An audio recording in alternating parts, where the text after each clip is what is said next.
नमस्कार। Byju's exam prep IAS Hindi में आपका स्वागत है। प्रस्तुत है दैनिक क्विज। पहला प्रश्न आपके समक्ष है।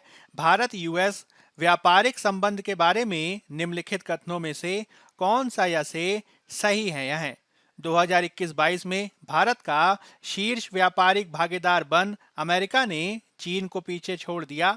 अमेरिका के साथ भारत का व्यापार संतुलन सकारात्मक है। आपको बताना है इनमें से कौन सा विकल्प या से विकल्प सही है या है। केवल एक, केवल दो, एक और दो दोनों, कि ना तो एक ना ही दो।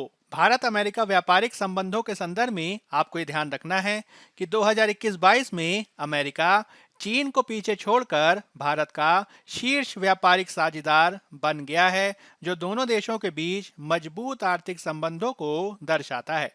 वाणिज्य मंत्रालय के आंकड़ों के अनुसार 2021-22 में अमेरिका और भारत के बीच द्विपक्षीय व्यापार 2020-21 के 80.5 बिलियन डॉलर की तुलना में 2021-22 में लगभग 119 बिलियन डॉलर देखा गया है। आंकड़ों से यह भी पता चलता है कि 2021-22 के दौरान चीन के साथ भारत का दो तरफा वाणिज्य व्यापार लगभग 115 बिलियन डॉलर देखा गया है, जबकि 2020-21 में यह लगभग 86 बिलियन डॉलर देखा गया था।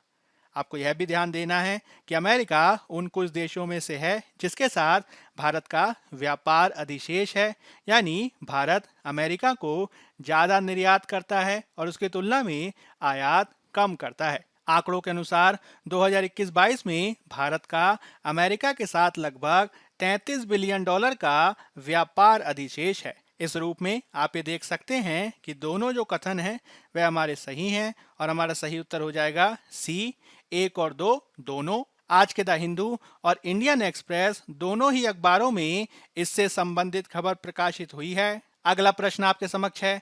निम्नलिखित में से कौन ई श्रम पोर्टल का सबसे अच्छा वर्णन करता है? इसका उपयोग प्रशिक्षण के अवसरों की तलाश करने वाले कॉलेज छात्रों और संभावित कंपनियों के बीच समन्वय हेतु किया जाता है। इसका उपयोग सभी असंगठित श्रमिकों के आवश्यक डेटा के नामांकन, पंजीकरण, संग्रह और पहचान हेतु किया जाता है। इसका उपयोग श्रम और रोजगार मंत्रालय में नौकरी के अवसरों की तलाश कर रहे लोगों के लिए एक ऑनलाइन पंजीकरण मंच प्रदान करने हेतु किया जाता है। इसका उपयोग सरकारी कर्मचारियों के कौशल संग्रह से संबंधित जानकारी एकत्र करने हेतु किया जाता है। ई श्रम पोर्टल के संदर्भ में आपको ये ध्यान रखना है कि अगस्त 2021 में श्रम और रोजगार मंत्रालय ने असंगठित श्रमिकों का एक राष्ट्रीय डेटाबेस बनाने के लिए वेब पोर्टल ई श्रम को लॉन्च किया, जिसे आधार के साथ जोड़ा जाएगा। यह अनुमान किया जा रहा है कि इसके माध्यम से भारत में लगभग 40 करोड़ असंगठित श्रमिकों को पंजीकृत किया जा सकेगा और उन्हें ई श्रम कार्ड जारी किए जाएंगे। यदि कोई कर्मचारी ई श्रम पोर्टल पर पंजीकृत है और दुर्घटना का शिकार होता है तो वह मृत्यु या स्थायी विकलांगता पर 2 लाख रुपए और आंशिक विकलांगता पर 1 लाख रुपए के लिए पात्र होगा। उल्लेखनीय है कि सुप्रीम कोर्ट के द्वारा सरकार को असंगठित श्रमिकों की पंजीकरण प्रक्रिया को पूरी करने के निर्देश देने के बाद इसका गठन किया गया था, ताकि असंगठित श्रमिक विभिन्न सरकारी योजनाओं के तहत दिए गए कल्याणकारी लाभों का लाभ उठा सकें।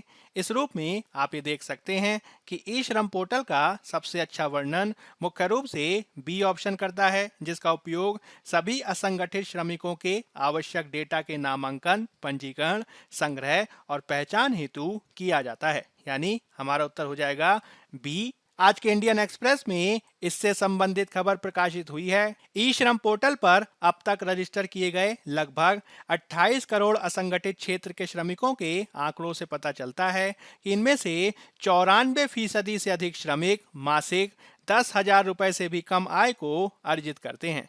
इनमें से 74% से भी ज्यादा अनुसूचित जाति, अनुसूचित जनजाति और अन्य पिछड़ा वर्ग से संबंधित हैं। अगला प्रश्न आपके समक्ष है। निम्नलिखित में से कौन सा स्थान और संबद्ध देशों का युग्म सुमेलित है? स्थान और संबद्ध देश: Nagorno Karabakh Ukraine, Kharkiv Azerbaijan, Kobani Iraq, आपके विकल्प हैं केवल 1 और 2, केवल 2 और 3, केवल 1 और 3 कि उपर्युक्त में से कोई नहीं। नागोर्नो काराबाग के संदर्भ में आप ये ध्यान रखेंगे कि यह एक विवादित क्षेत्र है जिसे अंतर्राष्ट्रीय स्तर पर अजरबैजान के हिस्से के रूप में मान्यता प्राप्त है। हालांकि इसका अधिकांश हिस्सा गैर मान्यता प्राप्त नगोर्नो कराबाग गणराज्य के रूप में भी जाना जाता है। 1994 के बाद से ही आर्मेनिया और अजरबैजान की सरकारों के प्रतिनिधि इस क्षेत्र की विवादित स्थिति पर वार्ता कर रहे हैं। इसकी 95% आबादी निर्जातीय रूप से आर्मेनियाई है और उनके द्वारा ही ये क्षेत्र नियंत्रित है, किंतु लगातार अजरबैजान के द्वारा इस पे दावा किया जाता है। इस रूप में पहला विकल्प हमारा गलत है।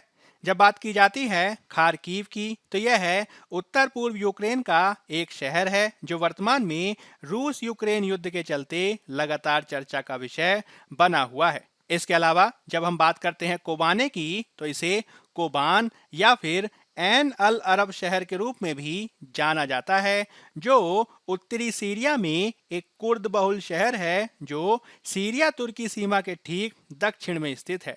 सीरियाई गृह युद्ध के परिणाम स्वरूप ये शहर 2012 में कुर्द बहुसंख्यक पीपुल्स प्रोटेक्शन यूनिट मिलिशिया के नियंत्रण में आ गया और तब से ये लगातार चर्चा का विषय बना हुआ है। इस रूप में आप ये देख सकते हैं कि पहला, दूसरा और तीसरा तीनों ही विकल्प सही नहीं हैं और हमारा सही उत्तर हो जाएगा डी, उपर्युक्त में से कोई नहीं।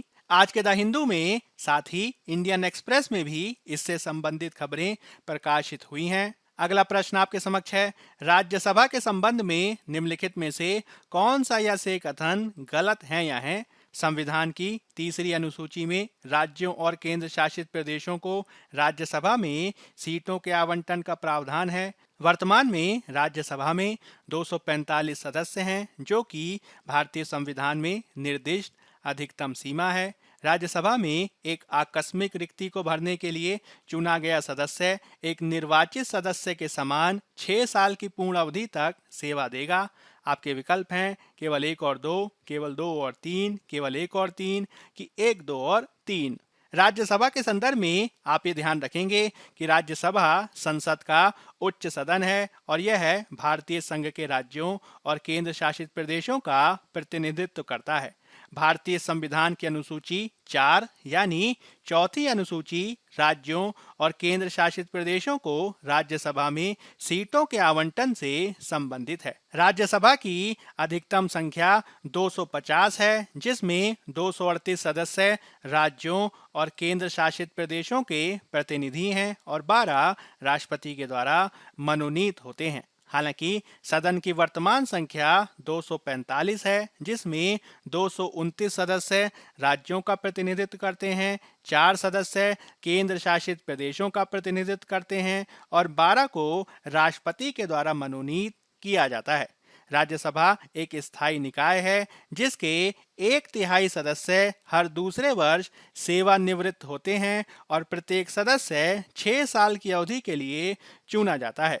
हालांकि राज्यसभा में किसी भी सदस्य आदि की मृत्यु होने की स्थिति में आकस्मिक रिक्ति देखी जाती है, किंतु यदि आकस्मिक रिक्ति को भरने के लिए जो सदस्य चुना जाएगा वह शेष अवधि के लिए ही राज्यसभा का सदस्य हो सकता है। यानी मृत्यु से पूर्व अगर किसी सदस्य के द्वारा 4 वर्ष तक अपने कार्यकाल को पूरा किया गया होता है, तो आने वाला नवीन सदस्य केवल 2 साल की अवधि तक ही राज्यसभा का सदस्य रहेगा।